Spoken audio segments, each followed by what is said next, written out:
falta, me hace falta mayor experiencia, ¿eh? Sí, es bueno. Bueno, pues buenas noches, qué bueno que estamos aquí y quisiera compartir un tema muy especial que viene en Éxodo capítulo 3. Estoy seguro que es conocido por muchos los que estamos aquí. En Éxodo capítulo 3 es un pasaje, donde es el comienzo de muchísimas cosas, un comienzo que no está muy distante de los que estamos aquí.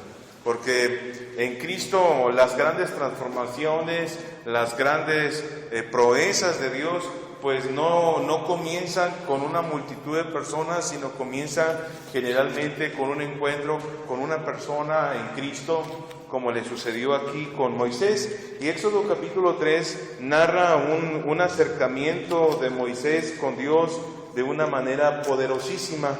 Esto me llama muchísimo la atención porque este encuentro queda marcado en su vida de tal manera de que de ser un simple hombre común se transforma en el escenario de la palabra, en el escenario espiritual, en un hombre que se convierte en un pincel de Cristo y hace una hermosa maravilla de tal manera que desde que él nace hasta el antiguo, hasta el Viejo Testamento, hasta el Nuevo Testamento, pues nadie hace ninguna proeza como él la hizo y nadie vio hasta este momento lo que él vio. Entonces en Éxodo capítulo 3 narra, dice así el verso 1: apacentando Moisés las ovejas de Jetro, su suegro, sacerdote de Madián, llevó las ovejas a través del desierto y llegó hasta Horeb, monte de Dios. ¿Qué estaba haciendo, amados hermanos? Apacentando ovejas. En el Antiguo Testamento y el Nuevo la vida práctica, pues a veces dista mucho de lo que sucede ahora. Pero en ese proceso de apacentar ovejas es semejante a lo que hoy hacemos cotidianamente. Nuestro trabajo, nuestra forma de vivir normal, el lugar hacia donde la vida nos ha llevado, porque el punto donde Moisés se encuentra, las circunstancias de la vida lo habían orillado a estar apacentando las ovejas de su suegro, porque ni siquiera él había tenido hasta este momento un terreno personal, o ni siquiera unas ovejas personales, sino que la vida, por sus acciones, por sus decisiones, lo orillaron ahí. Renunció a su posición de privilegio que él tenía por haber asesinado a un egipcio, puesto que el celo por el Señor le ganó y quiso defender a uno de sus hermanos. ¿Y qué fue lo que sucedió? Que fue encontrado, fue revelado su secreto, tuvo que huir a Madián, y ahí en ese resultado de esa decisión, pues se casó, y ahí estuvo, y lo que pudo hacer en ese momento trabajó. Para los hombres, los que ya tenemos alguna edad, llega un momento en donde la rutina, el proceso que vivimos todos los días nos hace pensar que ese es el lugar donde siempre nosotros tenemos que estar, que la sociedad, que la manera en que nosotros nos ganamos el pan todos los días es la única manera en que nosotros podemos vivir. Y la única expectativa que podemos tener es que si estamos en una empresa, es que nos podamos aspirar a un puesto mejor, que si somos trabajadores o empresarios, que podamos aspirar a algo mejor, y la vida nos amoldara como lo es en el mundo. El mundo es circular, y el mundo también es circular, y de alguna manera nos quiere meter en una rutina circular donde hacemos todos los días lo mismo, sin ningún cambio, donde nuestra vida personal está encerrada, pero no surge ningún destello de gloria que nos permita salir de esa condición y que sea transformado nuestro círculo cotidiano para llevarlo a una zona distinta, una zona de revolución, una zona que vaya muchísimo más allá que los cambios rutinarios que en el mundo podemos ver.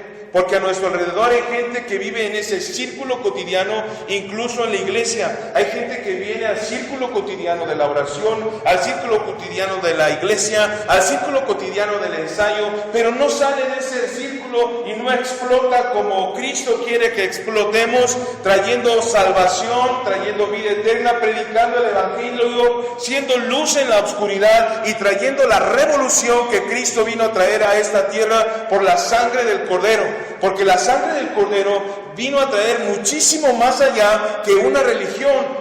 Vino a traer poder, gloria, su Espíritu Santo, sanidad, milagros, prodigios, y vino a traer un mensaje poderosísimo que muchas veces ese círculo natural de la vida lo hace encerrar, y es como si fuera una bola de nieve que se vuelve una bolita encerrada, cautivada. Pero Cristo no es un templo que habita en el templo hecho de manos, sino que habita en el templo que es nuestro cuerpo y que debe de sacudirse de una manera poderosa donde quiera que nosotros estemos, para brillar y resplandecer como Cristo quiere que resplandecemos y vivamos. ¿Cuántos dicen amén? La vida que nosotros que estamos aquí no puede ser una vida cotidiana, una vida circular. La vida que nosotros debemos tener de acuerdo a la palabra es la vida donde quiera que nosotros estemos, es una vida de resplandecimiento, una vida de poder, una vida de gloria, porque no venimos a morir. No venimos nada más a dejar un hijo, que él también morirá. Esa era la rutina de la esclavitud de Moisés. ¿Se acuerdan de eso? Esa era la máxima aspiración de la esclavitud. La máxima aspiración de la esclavitud es sufrir poco. La máxima esclavitud es que te llegues a reproducir y un día tú seas libre. Y el pensamiento del mundo de estos tiempos, la máxima aspiración es que sufras poco. La máxima aspiración es que te llegues a reproducir y que ellos vivan de alguna manera, que sufran menos que tú.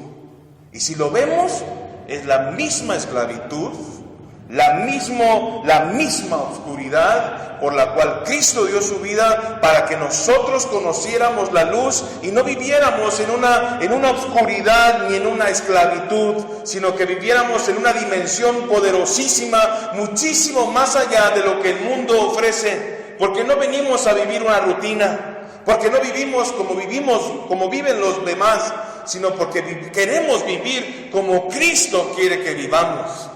Pero la gran mentira del mundo es conformarnos en la posición donde nosotros nos encontramos para dejar nuestra fuerza, nuestra energía invertida ahí, pensando siempre en sufrir menos y que nuestros hijos sufran menos. Pero no queremos eso. Queremos que Cristo venga y traiga un avivamiento. ¿Cuántos dicen amén? Y que nosotros seamos portadores de ese avivamiento. Miren, una de las cosas que sucedió aquí es que en el verso 2 dice: y se le apareció el ángel de Jehová en una llama de fuego en medio de una zarza, y él miró y vio que la zarza ardía en fuego. Cuando la iglesia viene y adora, cuando la iglesia viene y escucha la enseñanza, de alguna manera el ángel de Jehová se le presenta para que ellos se acerquen a su presencia, nos acerquemos a su presencia, escuchemos su llamado y entendamos que Él nos quiere llevar a unas dimensiones totalmente diferentes, nuevas, a donde Él quiere hacer de nosotros cosas extraordinarias y que nos quiere sacar de la rutina del mundo para meternos en la novedad de la luz de su gloria. Pero esto no sucede si no me dejo cautivar por su presencia y no dejo escuchar lo que el Espíritu Santo quiere traer sobre mí. Porque es muy fácil que Dios me hable a mí, o que le hable a Sergio, o que le hable a Lalo. Es muy fácil escuchar que Dios le habla al liderazgo. Pero el Nuevo Testamento, lo que Cristo trae es que Cristo mismo puede hablar contigo y puede platicar contigo y ponerse en su presencia delante de ti para personalizar su palabra, personalizar tu camino, personalizar tu vida de una manera hermosa conforme a su voluntad, para darte directamente su indicación de lo cual tú vas a hacer en esta vida. Porque venimos a la iglesia y es la misma rutina, y si no salimos la misma rutina y somos capturados de su presencia, entonces entendemos cuál es el propósito, cuál es la visión, cuál es la razón por la cual Dios me ha venido a traer a congregar en este lugar. Y yo creo que cada uno de los que estamos aquí tenemos un poder increíble en el Señor para establecer su voluntad de una manera poderosa. Y Dios, yo lo quisiera animarlos en esta noche a que busquen su presencia, pero no solamente buscar por buscar, sino aquel que busca encontrar y que se encuentre de una manera personal con Cristo y que nos diga: tú en este lugar, tú vas a hacer esto algo específico. Tú no vas a hacer una piedra que estorbe, tú no vas a hacer una piedra que sea un montón de, ¿cómo se llama?, de escombro. Tú vas a ser una piedra viva en este lugar, donde serás cimiento, donde serás pared, donde serás resonancia de la alabanza, donde serás resonancia de lo santo, donde serás resonancia de lo recto, donde serás una puerta de bendición para este lugar y para tu familia.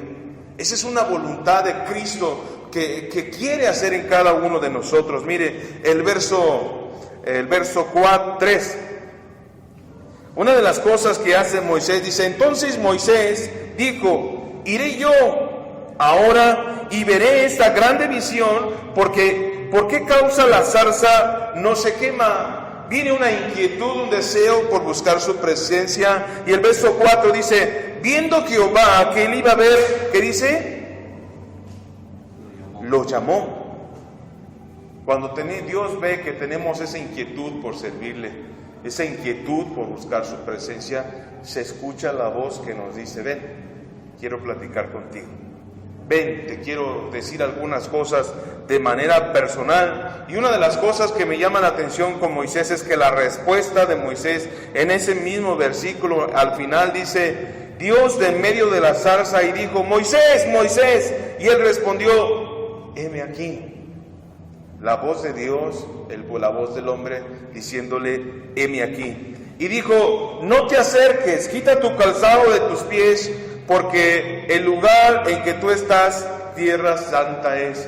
Y comienza Dios a hablar de una manera preciosísima con Moisés, y lo empieza a desnudar y le empieza a quitar todas las cosas que el mundo le ofrecía, le quita su calzado y queda prácticamente desnudo ante la presencia de Dios. Y la presencia de Dios, el fuego del Espíritu Santo, la llenura del Espíritu Santo, Cristo en este lugar representado, su presencia y su deseo, su perfecta voluntad, en ese momento queda con él totalmente desnudo, porque no necesitamos ni capacitación, ni personalidad, ni necesitamos dinero, ni necesitamos de alguna manera algún reconocimiento o alguna persona que nos meta el hombro para llegar a la presencia de Dios, sino que cuando Cristo nos encontramos con Él, nos encontramos en su presencia, la presencia de Dios misma comienza a trabajar en nosotros y nos empieza a dar instrucciones claras y precisas de lo que tenemos que hacer para darle el giro al círculo vicioso que lleva nuestra vida, para traer la perfecta voluntad y jalar el reino de los cielos a nuestra vida,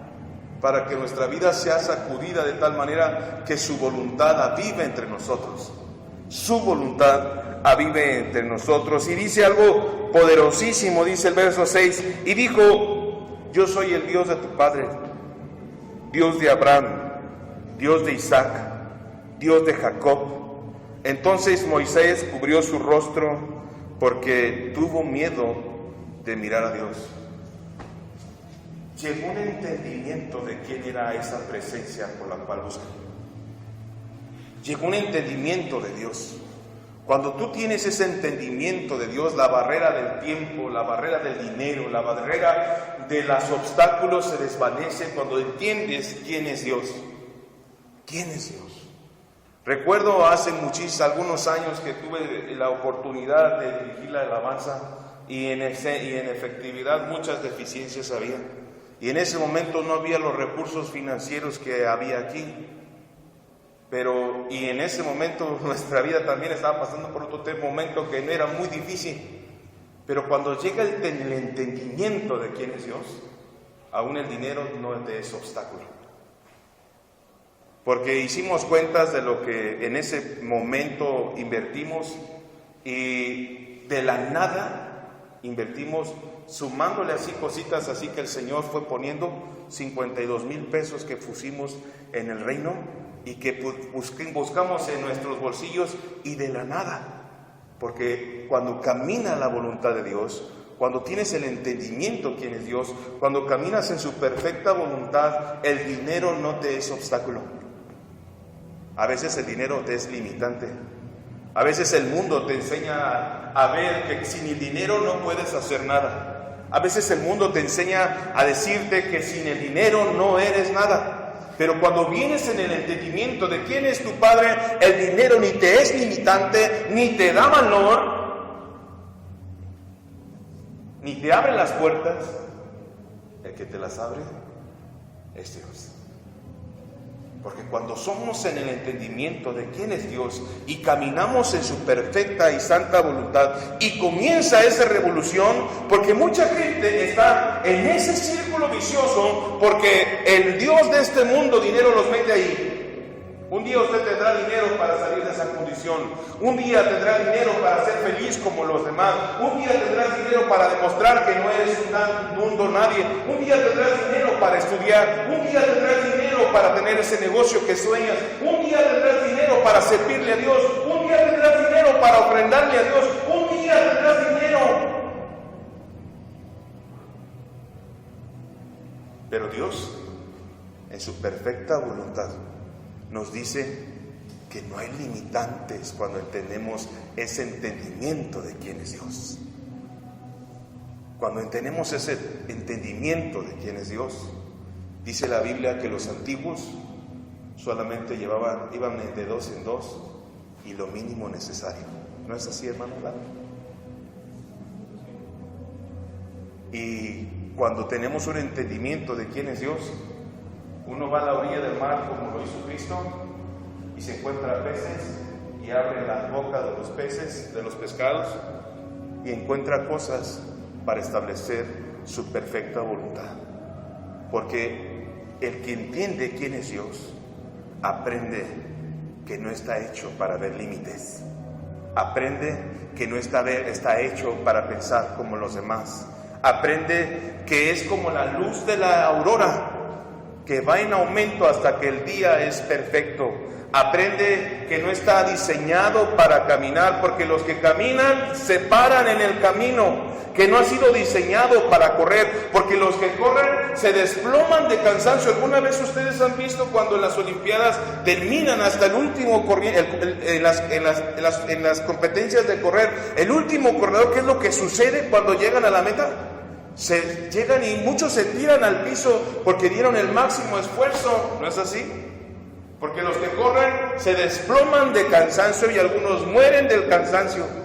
Pero los que conocemos, los que tenemos un entendimiento de quién es Dios, volamos por encima de las circunstancias y no estamos limitados a los números, y no estamos limitados a las personas, y no estamos limitados a las circunstancias, sino que vemos lo que Cristo va a hacer el día de mañana. Mucha gente vive de manera circular y les pone un límite en su vida, lo que ven en este momento. Pero no nos paramos por lo que vemos. Insistimos porque hay una promesa de Dios, hay una palabra de Dios, porque si Dios habló y hay ese entendimiento de que Dios habló, Dios cumplirá su palabra.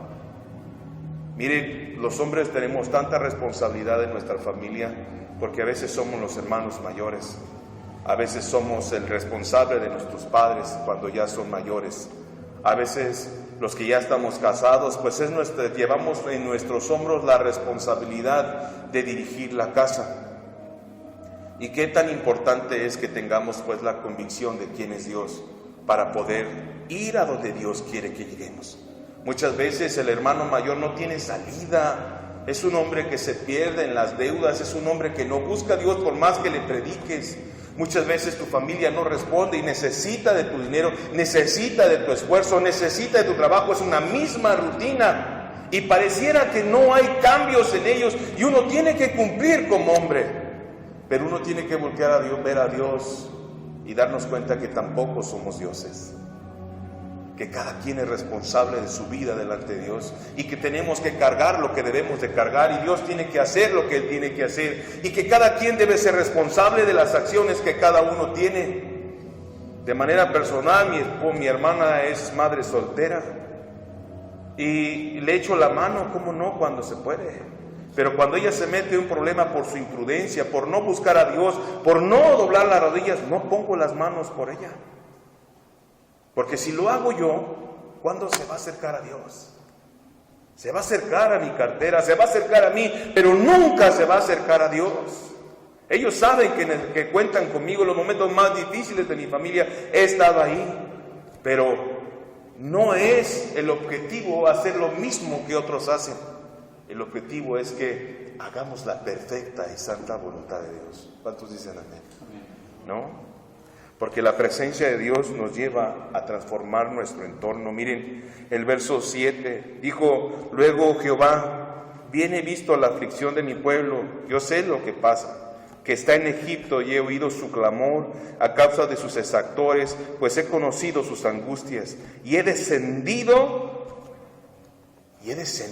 con un objetivo, para librarlos de mano de los egipcios y sacarlos de aquella tierra, una tierra buena y ancha, a tierra que fluye leche y miel, a los lugares del cananeo, del eteo, del amorreo, del fereceo, del heveo y del jebuseo. El clamor pues de los hijos de Israel ha venido delante de mí, y también he visto la opresión con que los egipcios los oprimen. Ven, por tanto, ahora, y te enviaré a Faraón para que saques de Egipto a mi pueblo, los hijos de Israel. Los que viven de manera cotidiana, ni por aquí les pasa que pueden tener agallas, fortaleza y la capacidad de desafiar a la escasez, a la necesidad, al pecado, a la falta de Dios. Pero los que conocemos quién es nuestro Dios, los que conocemos en quién estamos confiando, sabemos que tenemos la capacidad, a través de la sangre del Cordero, a través de la presencia del Señor, a través de la oración, del ayuno, de su palabra, que podemos entrar con el enemigo y desafiarlo y sacar a nuestra generación de ese círculo vicioso. Porque si conocimos la luz, porque si Dios pagó el precio por nosotros, no fue para hacer una lámpara en la oscuridad nada más de adorno. Porque si Dios nos dio la oportunidad y el privilegio de conocerle, es porque Dios tiene la potencia, la fuerza de cambiar la ruta de nuestra generación, de circular a una generación recta delante de Dios conforme a su palabra. El asunto es que yo no le entro a eso es porque yo no lo creo. El asunto es que yo no le entro a eso porque no tiene potencia el Evangelio para mí. El asunto es que yo no le entro a eso porque todavía mi mente piensa de manera rotativa como el mundo.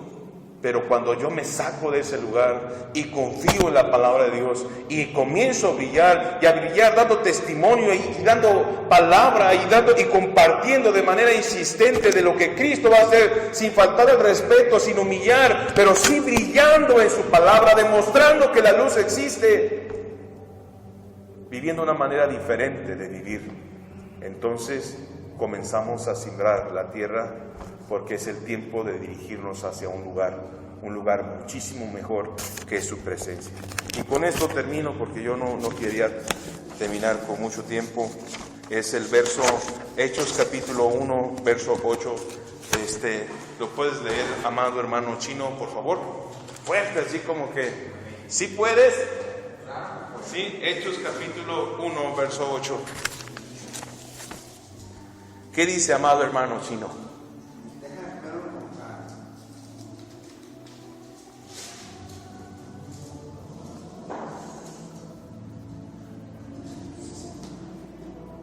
Si tienes el capítulo, ¿tú tienes, hermano Sergio? ¿Qué dice, hermano Sergio? ¿Qué dice? Dice, pero recibiréis poder cuando haya venido sobre vosotros el Espíritu Santo, y me seréis testigos en Jerusalén, toda Judea, en Samaria y hasta lo último de la tierra. ¿Puedes repetir las tres primeras palabras? Dice, pero recibiréis poder. Y yo creo que tenemos poder para cambiar la ruta de nuestra vida.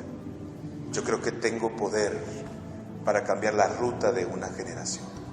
Yo creo que la iglesia tiene poder para cambiar la ruta de una nación, porque el poder que dice aquí no es de un hombre, el poder es del Espíritu Santo, el poder que nos da para doblegar el enemigo que ha atrapado nuestra generación en el nombre de su precioso nombre, Cristo. ¿Cuántos dicen amén?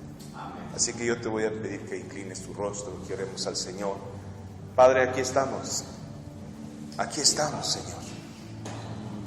A lo mejor hemos vivido de una manera tradicional, pero hay muchas cosas, Señor, que tenemos que buscar de tu presencia. Tú quieres que hagamos una revolución donde quiera que nos encontremos. Señor, que no seamos una piedra de estorbo en este lugar, sino que seamos verdaderamente una piedra viva que contiene poder y autoridad para reflejar la luz que tú quieres que reflejemos. Espíritu Santo, tú nos has brindado el privilegio de conocerte.